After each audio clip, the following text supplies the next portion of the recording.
While you're Let's getting the see. slides ready, Dr. Henry, I'm going to just read your bio really quick to the audience. Again, thanks for doing this for us. Dr. Tim Henry, currently, he's cardiologist at the Christ Hospital. He currently the medical director of the Carl and Edith Linder Center for Research and Education at the Christ Hospital in Cincinnati, Ohio.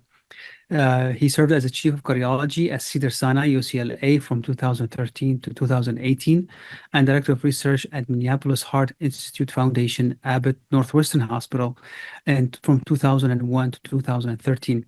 He published more than 750 manuscripts and book chapters, and served as a principal investigator for multiple trials. One of them was an ACME that is related to COVID-related activation of the cath lab. He's also the Master Fellow of the Society of Cardiovascular Angiography and Intervention, and also he served as a president of the society for the years of 2021 to 2022. He received the American Heart Association and Stroke Hero Award in Research in 2013 and Lumen Global Lifetime Achievement Award in MI in 2012, and most recently was awarded the Cincinnati 2021 Healthcare Heroes Award Innovator. Dr. Henry, again, he's a mentor to too many cardiologists, including myself. He's been really a great and phenomenal teacher, and I have seen him multiple times giving this specific talk about out of hospital cardiac arrest, which is a very important topic for emergency medicine and also cardiology and critical care. With that, Dr. Henry, I will move the mic to you, and you can take it over. All right, Chadi, can you hear me and see my slides just fine? Perfect. Yeah. Perfect. Well, delighted to be here tonight, and hopefully it's as beautiful day in Detroit as it is in Cincinnati. And what I like to do is sort of talk about out-of-hospital cardiac arrest and both the scope of the problem and then really some new perspectives, because I think there's been a lot of new information in the last couple of years. And I'll start with this. In terms of disclosure, sometimes this is personal. So I think many of you that know me know that I've been very interested in systems of care for acute cardiovascular emergencies. And on the left side is my grandfather, who was with John F. Kennedy, and Bill Guy, who was the president or the governor of North Dakota at the time. And my grandfather died of a acute myocardial infarction, and wouldn't today with the systems that we've developed. And then on the right side is my son and my father, who just a few years ago died of out-of-hospital cardiac arrest. So I think for me, it's personal in terms of how we improve systems of care across the United States for all acute cardiovascular emergencies. So when you look at out-of-hospital cardiac arrest, it's a little hard to get numbers because it depends on people counting, but typically, people report there's around 300,000 a year, and the median survival rate was about 10%. And again, we'll talk about that in a minute. And one of the major issues is, of course, anoxic encephalopathy and neurologic defect. And then we're going to talk about the therapeutic hypothermia as well as cardiac catheterization for this. So this is what you get, and if you look at it, and again, these numbers are really estimated because they're variable depending on which database you use, but about 350,000 out-of-hospital cardiac arrests, about 100,000 that people try CPR, about 40,000 get admitted to the hospital, and about 20,000 discharged alive, and about 12,000 with minimal neurologic effects. So that's really the way it was in particular. Now we've gotten a little better, and we're going to talk about that. So consistently, before 2010, the mortality, the survival was consistently less than 10%. And it varied from region to region. So for example, Washington and Seattle, they had really was an outlier in that they were better and showed that you could actually get better. And then what changed is a combination of our aggressive use. A lot of things changed, and we're going to talk about what plays a role. And I think it's overall better care, but really STEMI systems, I think, made a big difference. And then since 2007 and 8, now in general, what you see is survivals of patients who make it to the hospital of about 50 to 60%, with 86% or so with good neurologic output. So this has changed, really a relatively recent change. So a number of things. First of all, early CPR and better CPR with first medical context. Number two, a major increased use in AEDs and availability of AEDs has made a tremendous difference. And I'm going to spend my time today talking a little bit about two really important things that are relatively controversial, and that is the role of cooling and the role of cardiac catheterization. And the reason why I think these are so important, because I believe that we should have standardized protocols for how we approach STEMI, how we approach cardiogenic shock, how we approach out-of-hospital cardiac arrest. And these two issues are really important ones. And I think some trials have clarified us in some areas and raised questions in others, and we'll talk about those today. So the new data is really for out-of-hospital cardiac arrest, who should go to the cath lab?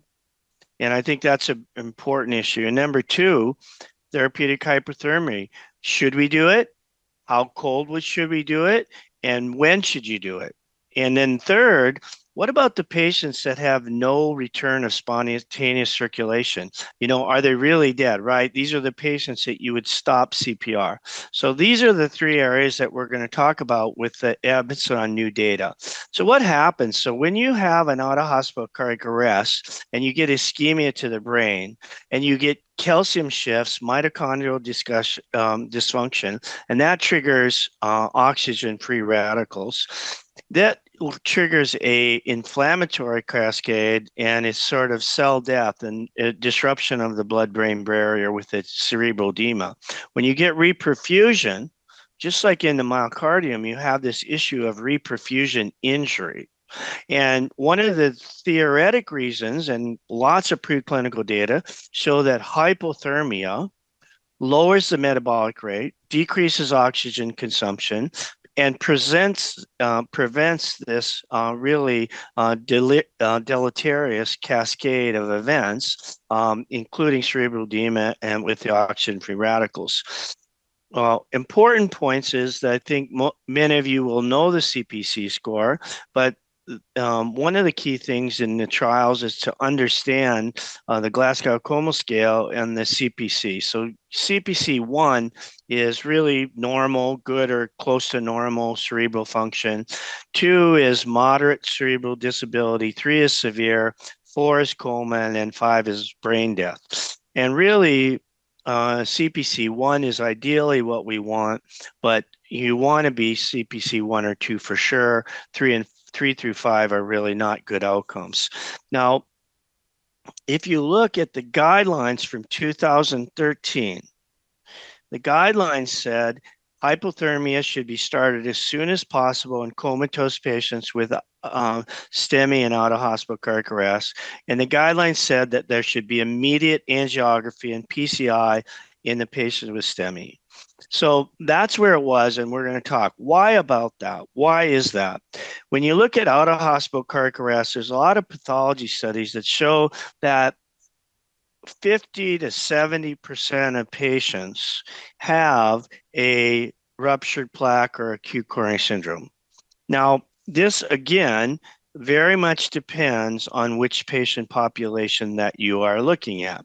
And then there's also was data early 2000s that showed if patients got PCI, that was an improved outcome. If you had a successful PCI, you had improvement. Of course, this is confounded, and it's very complicated to look at it. And part of it has to do with which patients you're actually able to do PCI. But this is kind of the background. And when you looked at predictors of survival, this is from ProCat, which is a really important registry that taught us a lot about out-of-hospital cardiac arrest. And you see that the 2 strongest predictors were, number 1, What was your initial rest? Was it VTVF, or in contrast to a non-shockable rhythm, or was it successful PCI? All the others, and then the negative predictors, of course, were age, diabetes, high lactate, long time to ROSC. And we're going to come back and deal with those in a little bit. So we published a paper in JACC in 2015 that really looked at out-of-hospital cardiac arrest who have return of spontaneous circulation and what should you do. And these were the guidelines. So within 10 minutes arrival, if you have ST elevation, the guidelines say that you should go to the cath lab. If you don't have ST elevation, then the guidelines and what we put down was what we call ACT, which is assess for unfavorable resuscitation things. And if you look in the black box, those have really held up. So unwitnessed arrest, a non VF arrest, no bystander CPR, greater than 30 minutes to ROSC, ongoing CPR, pH less than 7.2, high lactate, age greater than 85, end-stage renal disease, and then non-cardiac causes. Those all still are important to understand because they're all poor prognostic features in out-of-hospital cardiac arrest for sure. Now, one of the key things, so that was predicated on normal ST elevation or no ST elevation. Yes, ST elevation or no. Well, I think it's more complicated than that. This is actually the Tomahawk registry, and we're going to talk about the Tomahawk trial in a minute. But what they showed is of a paper presented with arrest, 31% had ST elevation, and then 69% had other patterns. Now, if you have ST elevation, 96% of people will have a lesion on angiography. But if you have other patterns, it's more like 40 to 50%. And so that's, I think, the issue, and we're going to talk about the data. So what's the pros and cons of going straight to the cath lab? Well, the pro, you might prevent a large MI and hemodynamic deterioration. The con is that you delay the other diagnosis and you delay stabilization. And then you have the risk, renal damage, reperfusion injury, stent thrombosis. And then you have the issue of, is the person already brain dead, which is, none of us want to take patients that are where it's futile. So there was two major trials that we're going to talk about that are, I think, really important. And one was the COAC trial, but it's important to understand them. So I'm going to spend a little time on this. This was 552 patients with return of spontaneous circulation, but no ST elevation. And they were randomized to immediate angiography or delayed angiography. Now, is this important? The answer is this happens in emergency departments every night. Yes. And for the cardiologists and the ED doctors, you know that this is an important issue. So the trial was incredibly well run. So either immediate or delayed. And then they looked at 90-day survival. Now, who did they look at? This is important. This was VTAC and VFib. So it's a shockable rhythm. Number two, excluded were ST elevation, hemodynamic instability, refractory arrhythmias, a non-cardiac cause, or intracranial bleeding or stroke. So it excluded people who were too sick, hemodynamic unstable. So it's not cardiogenic shock. It's not STEMI, but it's also not strokes and trauma. Okay. And when they looked at this, there was no significant difference between delayed, emergent, and delayed. Really important trial, incredibly well done. What about the inside scoop? So let's look at this. So one of the only differences was time to target temperature was significantly longer in the immediate angiography group. So this is an interesting thing of could it actually have been harm? No differences in terms of peak troponin, no differences in CKMB. So I would say to COCAT, Congratulations. It was really one of the most important trials for out-of-hospital cardiac arrest. It was a very controversial clinical question. Any of us that are cardiologists were faced with this all the time. 3 o'clock in the morning, no ST elevation. Do we need to take this patient to the cath lab?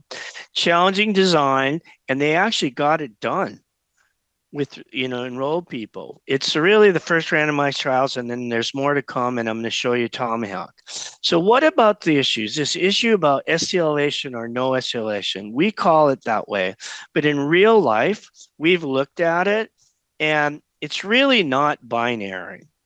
And I think all of you who take care of cardiac arrest patients know that this is true.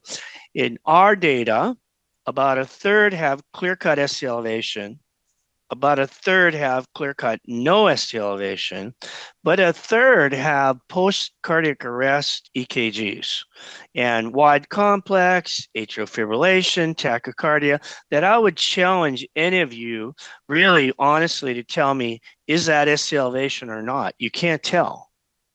And so we make this a little too simple by saying binary, yes or no. Now, it's also a dynamic process, and I think that's an important thing to know too. And so repeating your EKG is important.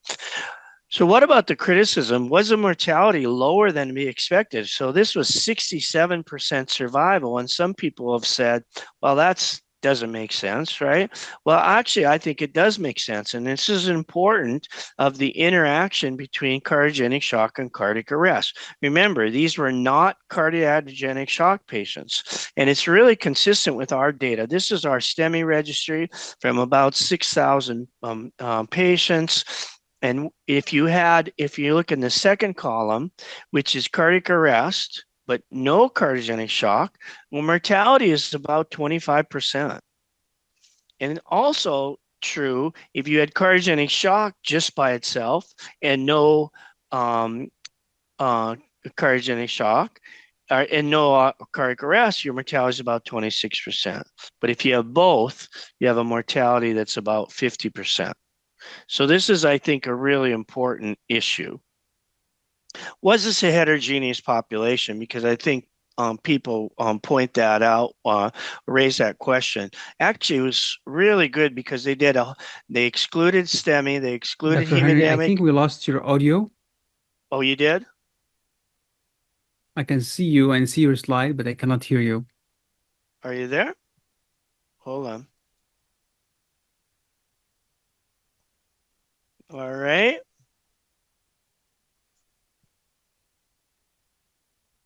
Okay, I think Can you hear me now? maybe it's just me I can't hear. Carry on, go ahead.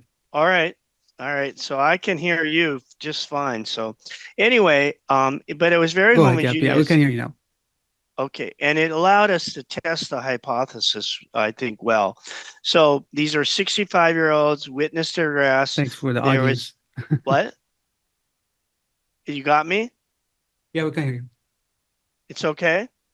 Yeah, perfect. Yeah, go ahead. Okay. Sorry, interrupt. And in median time, and quickly to CPR. So what about some angiographic insight? So it ended up being 97% got cath versus 65% were delayed. And they had coronary disease, but less than 15% had unstable lesions, and less than 10% had thrombotic lesions. And the CTOs about 35%. There were equal number of people that got PCI, but in a delayed fashion. And then I think it raised the question about time to harm. Now, then there was a second study that's important that we'll talk about too. It's a Tomahawk trial, very similar design, done in Germany and Denmark. It randomized again, resuscitated cardiac arrest over 30, but no ST elevation or left bundle, and no return of spontaneous circulation, and no severe hemodynamic instability. So no cardiogenic shock and no STEMI. And they had 554 patients. If you look, about, again, almost the same number that had angiograms. Culprit lesion was about the same, about 40% in both groups, and no significant difference between delayed angiography and immediate angiography. And again, about a 55% survival at 30 days. So this was very similar to COCAT. All the subgroups that you looked at, no significant difference. So this is really important for us going forward. And when you do, if you come to the hospital with a shockable and no ST elevation, shockable or non-shockable, the data shows that there's no benefit of going straight to the cath lab. So that patient should go to the CICU, get stabilized, and if they wake up 2 days later, 3 days later, if there's an indication for angiogram, can have that. So this, I think, is a really important thing that's really clarified treatment for out-of-hospital cardiac arrest. Now, I just want to pause you here, Dr. Henry. So you are saying here, based on the literature, that patients who have shockable rhythm, VT-VF, but post-RUSC EKG don't show ST elevation, we should watch them in CCU for neurological recovery before bringing to the cath lab. yes.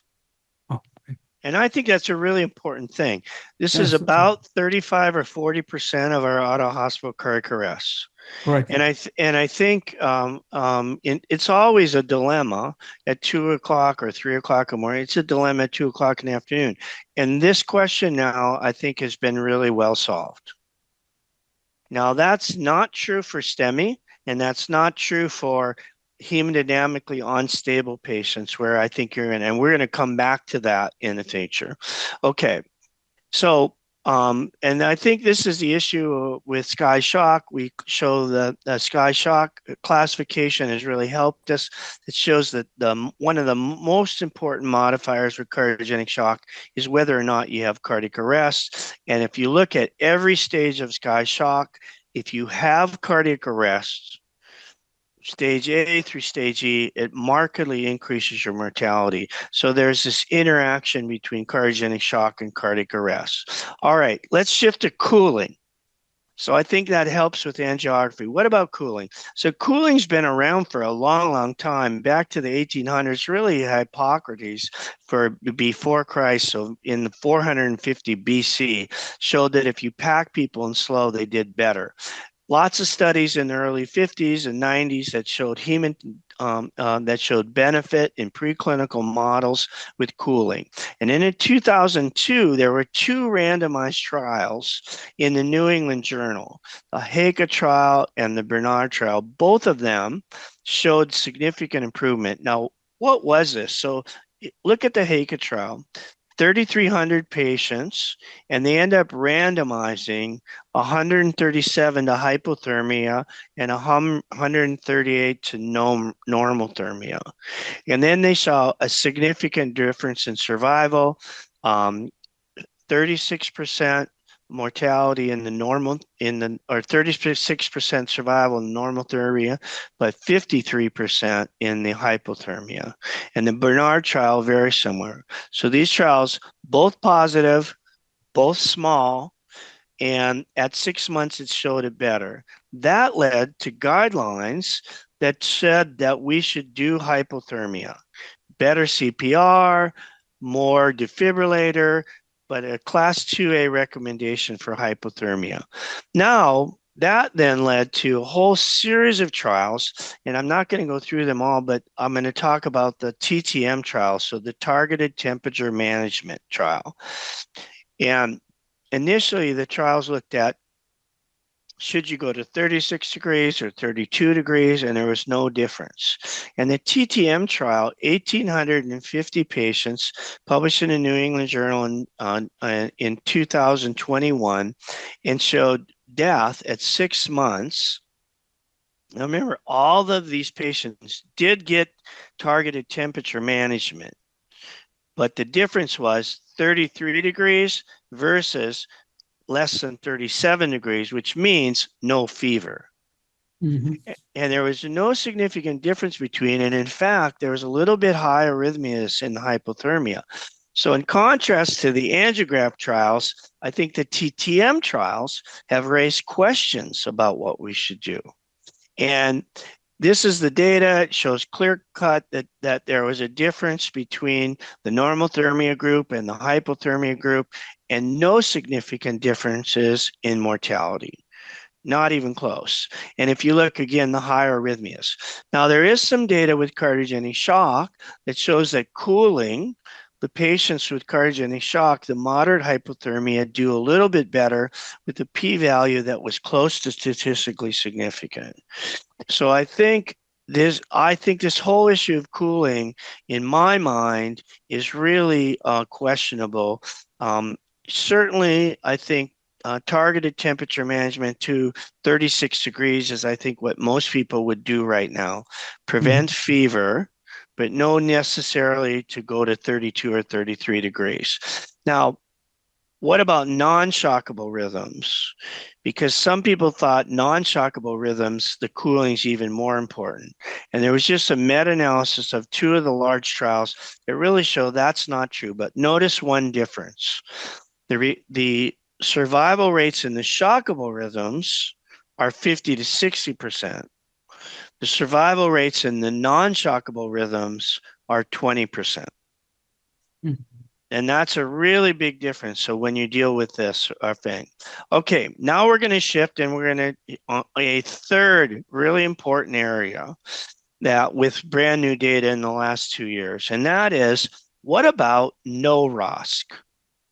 So what about patients that you're doing ongoing CPR and you don't get return of spontaneous circulation?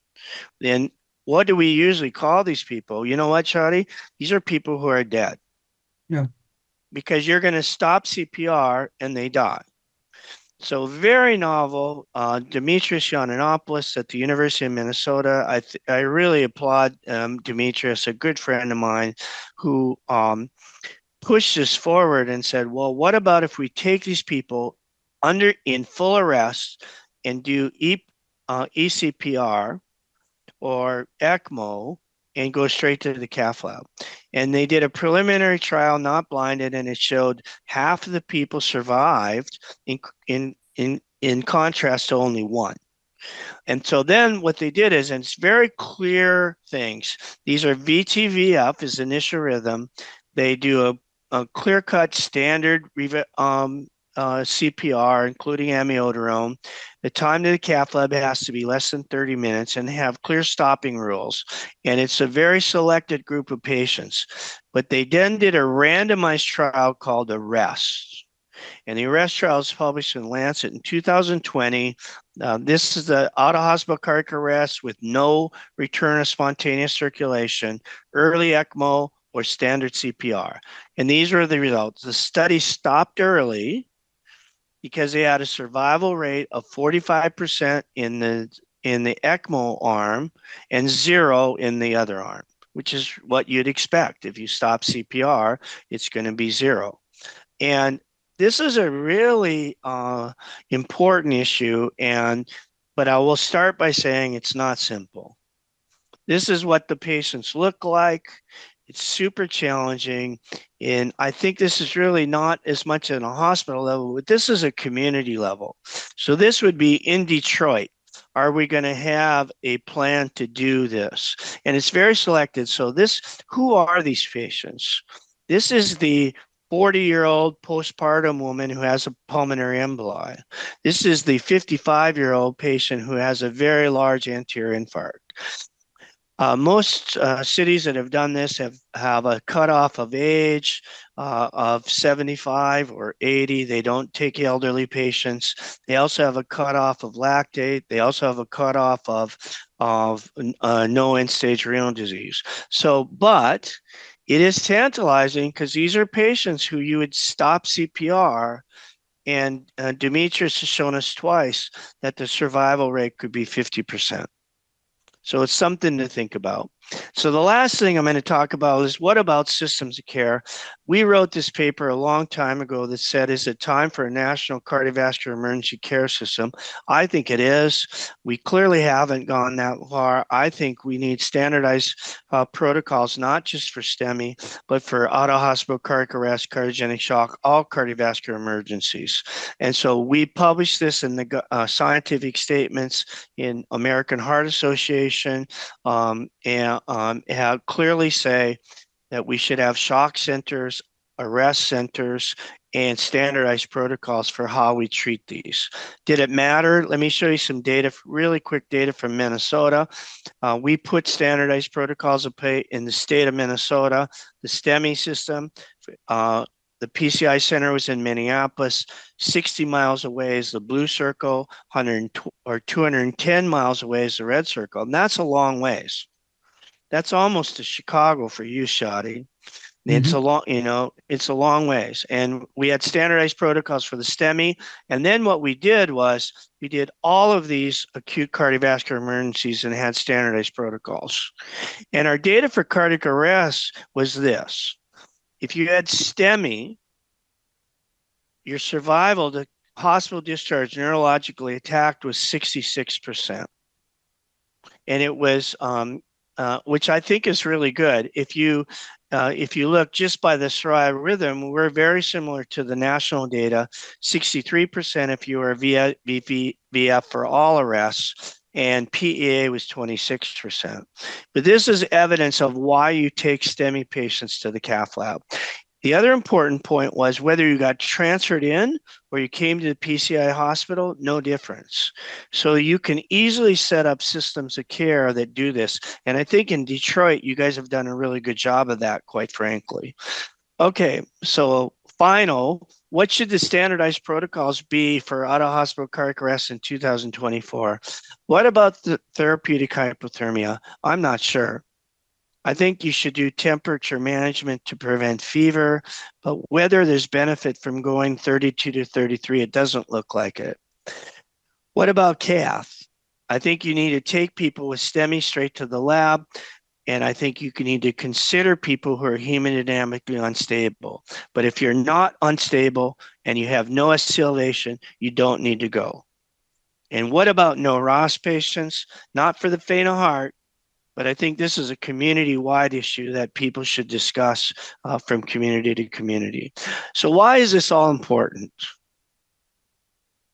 So this is a patient that I saw back in about 2008 or 9 after we put our cardiac arrest protocol in shape. He lived about 60 miles from the PCI center, and that's the patient right there. So he had a cardiac arrest and a STEMI, came straight to the cath lab. And at the time, he was intubated, sedated. We had no idea whether he'd survive. And I went to the room, and he had about 30 family members there. I know, it's always hard to tell the story. So since he took this picture, there's an additional 12 people in his family. Wow. Wow. And he went home on day 3 completely neurologically intact.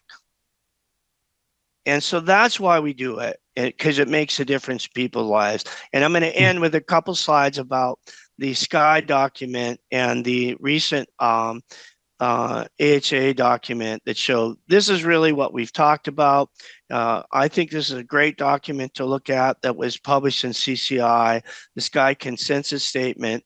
And these are the favorable and unfavorable things that we talked about, which I think have really held up over time. Older age, end-stage renal disease, very high lactates, very acidotic are unfavorable. And so I think, again, the SKY document emphasizes that we should have standardized protocols and clear-cut pre-hospital, hospital, and discharge care. And then they actually put a SKY shock similar to us in terms of they classify the sky shock scale with what you do in terms of level 1 and level 2 and 3. So very nice document that I think is worth reading. And then finally, I'm going to end with a brand new document that just came out in 2024, and that's cardiac cath management for out-of-hospital cardiac arrest. And I think it's, again, worth reading. We're not going to spend a lot of time tonight because I want to have time for questions. But they divide clearly when you have an arrest, there's ischemic etiologies, primary electrical, and then primary structural, and they're different. And when you have an arrest, you don't always know what that is. Second of all, they have a algorithm that's very similar to the sky, but there's one important difference. If you'll notice this is actually a document that recommends for no ROSC patients that you consider eCPR or ECMO.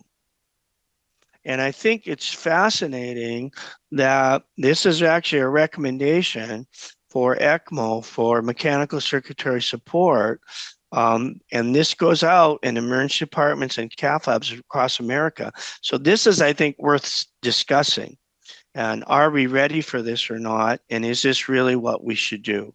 And again, it has the criteria that I've said in terms of being much more a selected patient population. And a really nice figure that it was in this paper that I think it's worth looking at. These are the factors. Green is good, red is bad. And unwitnessed arrest, inadequate CPR, non-shockable rhythm, very high lactates, very low pH, very advanced age, and multiple comorbidities is a very poor prognosis. And I think you need to take this into account for the patients, especially for the hemodynamically unstable and the uncertain ST elevation. So I'm going to end with this slide. Oh Lord, here come circumstances beyond our control. I don't think that's true. I think we need to look at this and we need to have standardized protocols for STEMI, for out-of-hospital cardiac arrest, and for cardiogenic shock, and they go well together. And I think having shock centers and arrest centers will definitely makes a difference in communities. And it's been shown multiple times by really well-done systems. Now I'll finish with, you got to be very careful if you don't know where you're going, because you might not get there. That's my favorite Yogi Berra quote. And the last thing I'll say is, in this issue about cooling, I grew up in North Dakota. And those of you in Detroit under this, when you said, I thought that was just a figure of speech. I'll let you guys read the cartoon. All right. Well, thank you very much. I really appreciate the opportunity. Hopefully this is helpful. And I think we have plenty of time for discussion. So even Absolutely. with the initial delay, we finished in good time. Yeah, no problem. Thank you, Dr. Henry. Really always inspiring. And always, one thing I have to say that every conference I go and when you present this topic, I feel you're always adding 2 to 3 new slides and new studies, which is very inspiring as well as promising that the space is evolving for treating this very difficult and challenging cohort of patients. One of the questions came through the audience is, I thought the polymorphic VT is considered ischemic until proven otherwise. When should you perform a left heart cath if there is no ST elevation MI, if there is neuro recovery? Yeah. So here's what I think. So it is true that polymorphic VT, which is a little bit different situation. And I think another really important issue for us is we need to consider no comatose patients versus not comatose patients.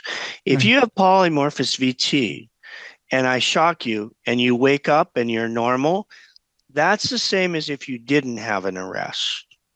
So the new Sky Shock classification makes a very clear distinction between if you have an arrest, comatose or not comatose. Because when you're comatose, then it's what we really fit with unknown neurologic recovery, right? And if you're talking to me then that patient should just be treated as if there's no arrest at all. And then I think going into cath lab would be the right thing. If that patient is comatose and intubated and you don't know, and there's no ST elevation, I think the data clearly show us you don't have to go to the cath lab now. If you wake up 2 days from now, 3 days from now, you can always go to the cath lab later, and there's no, you're not hurting the patient by waiting. And you show it clearly, even the patients who went to the cath lab early versus late, there is no difference in outcome, Nope. especially in the Not Tomahawk trial, without ST elevation without the sedation. and who are hemodynamically stable. Mm. Cardiogenic shock and ST elevation, they should go to the cath lab. Yeah. Another question, I think, just to recap on this point, is there a time threshold after which we should consider ECMO or ACPR in patient with cardiac arrest and no RUSC? Yeah. So what I think if you're going to do this, you have to do it almost at a community level, certainly on a hospital level, and say that you're going to do that. Okay. Yes. You have to plan ahead. I think this is a really hard thing to do ad hoc. And so if you do that, it takes careful planning. And I think you have to do it in a system where the EMS system is on board with it. The cardiology system's on board. You have to be able to do ECMO in less than 30 minutes, get the patient straight to the cath lab and do it. But if you do it and select it, I think personally, we set this up in Los Angeles when I was in there, less than 75 years old, no end-stage renal disease, cardiovascular causes. But if you do that, you're going to get up to 50% of patients that are survivable. And these are people who you'd stop CPR. So listen, I think what Demetrius Yiannopoulos has done in Minneapolis has been remarkable. And I think it's and the Prague study showed the same thing in Europe. So I think this is again, not for the faint of heart, but I think it's something a community should look at. And when you look at your systems of care. I think this is, as you said, it's a big commitment from the system and the community. Janos was one of my mentors. I trained at the University of Minnesota under him.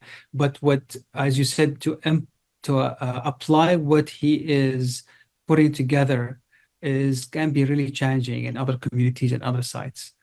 Another question is, do these findings applicable for patient for in-house cardiac arrest? Yeah. So, this is a really fascinating thing. In-house cardiac arrest is actually worse outcome than out-of-hospital cardiac arrest. Oh. Depends on how you do the patient. If you take all comers, it's worse. And the main reason is because most in-house cardiac arrest is non-cardiovascular. So it's a little tricky. They already filtered out the right, which is most cardiovascular. So if you overall numbers, if you take in-hospital cardiac arrest, then you're going to talk about people of end-stage cancer and things. So in-hospital cardiac arrest is a very challenging subject, and it has to do a lot with which patient population that you pick. Yeah. One question comes sometimes when we're on call, we get a call from emergency room, similar to the patient you just showed us at the end of the slides. Big family, patient there, CPR going, but we know this patient is not going to do well because of certain criteria you just mentioned. But we feel like emergency room, there is, I don't want to say gap of knowledge or anything, but we feel like they are pushing hard on cardiologists to take this patient to the cath lab, which is all good intention. This is all good intention, trying to save the patient. But how we can help fill that kind of knowledge that we know that this is happening in the resuscitation field to transmit it to the emergency room, so we all come on the same page. Yeah. You know what you have to do is talk about it ahead of time. And I think this is where it's really important that our emergency room physicians and our cardiology group have a good working relationship. And so that's why I spent more time talking about Tomahawk and Coac, um, because it's a very specific group of people. But when there's no ST elevation and they're hemodynamically stable, there's really no benefit of going at 2 o'clock. And I think that's Mhm. important, right? Because even if you're a family, if this is your mom or dad, and um, and you're not going, why exposed to unnecessary risk and procedures if you don't need to? And I think the point is that patient tomorrow who wakes up can go to the cath lab and it's under a much more stable situation. STEMI, clearly, and it's really worth emphasizing, there's a big difference of, and that's why when you have an arrest and you have return of spontaneous circulation, doing an EKG is super important. One question coming also from a study referred to January 2023 in Netherlands when they compared early extracorporeal CPR versus conventional CPR for witness outside cardiac arrest, initial ventricular arrhythmia, and no return of spontaneous circulation within 15 minutes. There was no difference in outcome. I'm not sure. I didn't come across this trial. It's written by Sovereign. So I'm going to have to look at that too. I saw that. So this is why you do this talk, right? Because there's always good people in the audience. So I know arrest trial and I know the Prague trial really well. Um, but do you know what the forever answer question? Do you know what the overall survival was? I can't, I mean, I didn't come across, but I think this is one of our Mm, fellows here putting it out. I'll look at Um, that. We'll get to you. yeah, absolutely. Um, final, final comments, Doctor, just to summarize, and again, this is for fellows, resident, emergency department, interventional cardiologist. So what we're saying here, if there is a post-RUSC CPR, if a post-RUSC EKG that show ST elevation, this is no question, patient should come to the cath lab, correct? Yes. Yeah, I that's one. think that's still Two, true and it makes sense. Unless there's really high risk, like, end stage, a 90-year-old end stage renal yeah, disease, yeah, right? I mean, absolutely. Yeah. I think those poor prognostic factors are important no matter what category you're in. Yeah, absolutely. So we're talking about people who are not in the red box that you showed us earlier, where pH 6.9, lactate is double digits, and age Yeah, is elderly. So, but if there's ST elevation post-RUX, then it comes to the cath lab. But yeah, if the patient has PA cardiac arrest, yeah, regardless of the recovery or no ST elevation on the EKG, these patients should wait and go to the CCU or ICU before we bring them to the cath lab, because bringing them to the cath lab is not going to make a difference. right. And you know that the post-arrest cardiac EKG that we talked about, Mhm. that's a group of people that I would take some time and repeat the EKG. You stabilize them, all the things that you're doing in the emergency department anyway, which is, do a blood gas, make sure that they're well oxygenated, find out what the lactate is, repeat the EKG. Mhm. Because the There's a good, initial post arrest EKG might show a left bundle branch block, might show a wide complex, might yeah. be AFib, a rate of 130. And now 10 minutes later, it might be clearer ST elevation or no ST elevation. There's a good question coming, and I think we counter this a lot. Um, is there a role for early revascularization, meaning RASC achieved, patient brought to the cath lab, no ST elevation, but we see that mid LAD or mid OM that is 70, 80%, but the TIMI-3 flow. So are we doing any favor by putting a stent there, opening that blockage? No, not acutely. Yes. Yeah. Yeah. Not And we acutely. see it, and we see it And a lot, STEMI, unfortunately. so Yeah. if it's truly a STEMI and there's an occluded LAD or there's occluded right Yeah. coronary, absolutely you're doing a Yeah. different, you're doing it. Yes. And 100%. also, that's a group of people, the hemodynamic, the cardiogenic shock people are hard. Although we really know, if you look at the ECMO trials too, now a series of ECMOs and the meta-analysis, that the cardiogenic shock plus cardiac arrest that go to the cath lab, even with ECMO, there was no difference. Exactly. So, Yeah.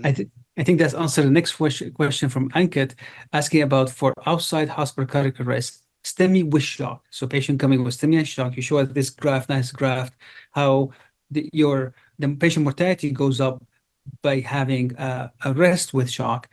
If the patient found to have multi-vessel disease, do we stent the culprit vessel or intervene on both, on everything, or leave it alone? Yeah. So this is really a big issue about judgment. But I think that the culprit shock study showed that patients that you did multi-vessel PCI in the same setting did worse. Exactly. And more, number one, they didn't do better, and then they had more renal failure. So I think for cardiogenic shock, that unstable patient, you do the culprit. Now, what people forget about with culprit shock is that when you look at the 1-year data, there was more repeat vascularization in the complete. So I think the concept of complete revascularization is still true. It's the timing of complete revascularization. Right. And I think for a non-cardiogenic shock patient, we have much more flexibility on how you do that. With the cardiogenic shock patient, now, this is judgment, right? So if you have a 99% LED that you think is a culprit and you fix that, but you also, there's a 99% proximal right, I think, you have to do that. But if you fix a 99% LED that was the culprit, and there's a 75% right and an 80% circ, leave them alone. Exactly. That's a very good point. Very good point. Leave And them we see alone that in right now. practice. Because if he has STEMI 3 flow, and just this is a chronic disease that the patient had even before coming to the cath lab, I don't think it's going to make any difference. Let's wait for neurological function and see if that recovers, and then bring him back for either CABG or PCI. Yep. Well, I think this is very fruitful discussion, Dr. Henry. Thank you so much. I think we're coming to the top of the hour. Your slides, presentation, your experience is always appreciated. Thank you so much for being with us, and thanks for all the audience for engaging with us with these interesting questions. This, as we know, these webinars are recorded and will be posted on the facet.com. This will come to you within 1 to 2 weeks, and people who registered already, they will have a 1-hour CME. Thank you for the facet team, Katie, JR, and Amy, and everybody who contributed to this activity. Dr. Henry, thank you so much again for your time, and we appreciate your input and your slides. Delighted to be here. We enjoyed it. Thank you. Thank you so much. Have a good night.